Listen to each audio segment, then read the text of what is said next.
You gave up on something today. You already know which thing. And the worst part, nobody had to stop you. No one interfered. No one even noticed. You just didn't do it. And then you moved on like it didn't happen. That's where this starts. Not with your enemies. Not with the people trying to hold you back. It starts with the version of you that folds before anyone even applies pressure. Machiavelli didn't write about discipline the way your gym teacher did. He wasn't interested in habits or morning routines or the idea that waking up at 5 a.m. makes you powerful. He was interested in something colder. He wanted to know who controls a man when no one's watching.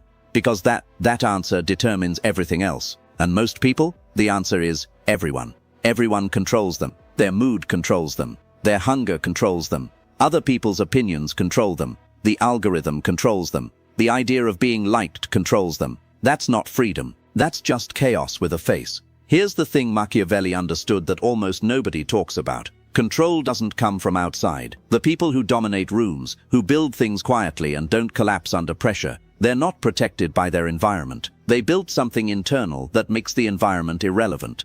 Discipline, in Machiavelli's world, wasn't a virtue. It wasn't something you did to be a good person. It was a weapon, a structural advantage. The man who could delay gratification longer than everyone else in the room, he already won. The negotiation hadn't even started yet, and he already won. Think about that. But let's back up, because there's something happening before the discipline conversation that nobody names. Most people are being managed, softly, constantly, not by some villain, not by a manipulator in the shadows, by systems, by the people around them, by the expectations that accumulated so slowly they feel like personal choices now. Your phone is managed. Your attention is managed. What you feel anxious about is managed. What counts as a good day, managed. And because it happened gradually, you think it's just life. It's not just life. Machiavelli's entire framework rested on one question: who benefits from your current behavior? Not who should benefit, who actually does. Because once you answer that honestly, the architecture of your situation becomes visible, and it's usually uncomfortable.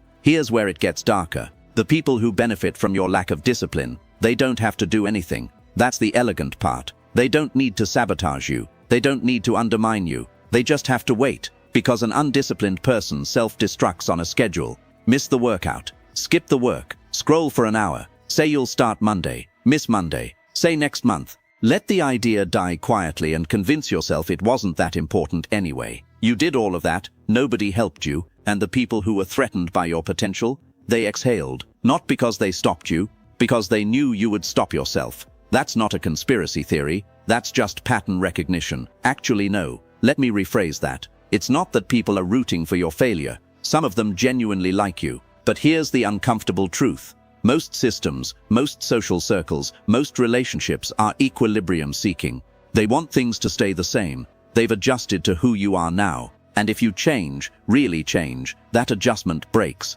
They have to recalibrate around a new version of you. That's threatening. Even to people who love you. So the resistance you feel when you try to become more disciplined, it's not always internal. Sometimes the person who says you're obsessed isn't concerned about your well-being. Sometimes you've changed isn't a compliment disguised as a complaint. Sometimes it's a soft pressure to return to a version of you that's easier to manage. Machiavelli called this the problem of the innovator. The man who tries to build something new faces opposition from everyone who benefits from the old arrangement, and only weak support from the people who might benefit from the new one. Because the old guard has everything to lose. And your potential allies, they're not sure yet. They're watching. That's not cynicism. That's just how change works. So what's the solution? Well, here's where Machiavelli gets cold. He said a man must be his own fortress, not metaphorically, structurally. The prince who relies on other men's loyalty will eventually be betrayed. The prince who builds internal walls, who controls his impulses, his timing, his reactions, his hunger, cannot be touched the same way. Because you can't manipulate a man who doesn't react on cue. You can't distract a man who's already decided what matters. That's discipline as armor. Not as productivity hack, as structural protection. When you're undisciplined, you're predictable, and predictable people are manageable people. The person who always caves to comfort, you know how to handle them. The person who always needs validation, you know the lever. The person who panics under pressure, you know the trigger. Discipline removes the levers. And this is where I need to stop and ask you something. Think about the people in your life who seem untouchable, not arrogant, not cold, just unmoved. They don't scramble when plans change. They don't spiral when someone disapproves. They don't abandon what they're building because someone made a comment. What do you feel around them? Be honest. There's probably a little envy, maybe some discomfort, because their self-possession makes your reactivity visible. You can see the contrast, and it's unflattering. That's the gap. That's what Machiavelli was pointing at. The man who controls himself doesn't need to control other people. He doesn't need approval, because he's not waiting for a verdict. He doesn't need to dominate the room, because he's not afraid of what the room thinks. And somehow, that stillness reads as power. Every time. Now here's the part most people skip. Discipline isn't willpower. I know that sounds backwards, but willpower is a depleting resource. You only have so much in a day. You use it resisting the snooze button, and by 3 p.m. there's nothing left. That's not a character flaw. That's neuroscience. What Machiavelli was describing and what the actually disciplined people around you are doing is something different. They've structured their environment and their identity so that the decisions are already made.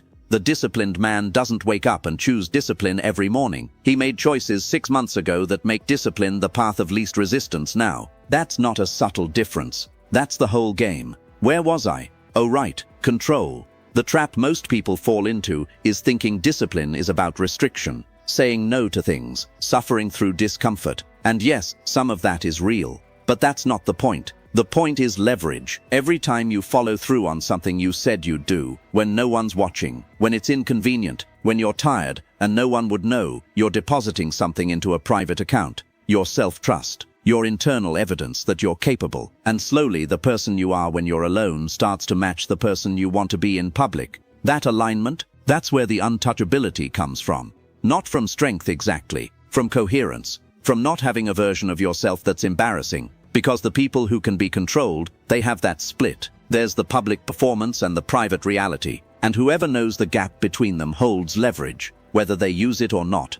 Discipline closes the gap, and when the gap closes, the leverage disappears. Machiavelli wrote, "It is better to be feared than loved, if you cannot be both." People misread that constantly. They think it's about intimidation, about being cruel, or cold, or untouchable in some domineering way. It's not. It's about reliability. A man who is feared, in the old sense of that word, is a man who's taken seriously, who follows through, who doesn't flinch, who does what he said he would do, even when it costs him. That's fear in the Machiavellian sense, not terror. Respect enforced by consistency. And that, you cannot fake that. You cannot perform your way into it. The only way to be that person is to actually be that person, in the moments nobody's watching. So let's land this. You're being managed right now. Maybe a little, maybe a lot. By your habits, by your reactions, by the gap between who you intend to be and who you actually are on a Tuesday afternoon when nothing's at stake. The people who can't be controlled aren't superhuman.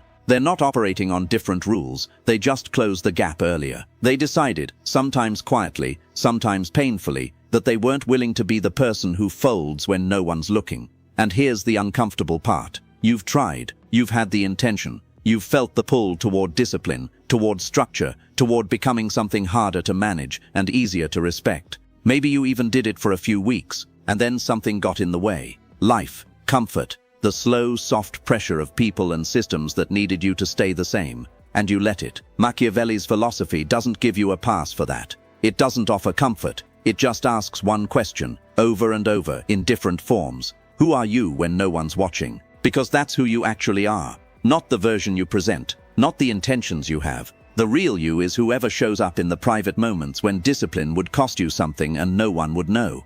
That's the version of you that everything else is built on. So the question isn't whether you're capable of discipline. You already know you are. You've felt it, briefly, in flashes. The question is why you keep handing back control to comfort, to other people's expectations, to the path of least resistance, the second the moment gets hard. You already know the answer. The real question is what you're going to do with it.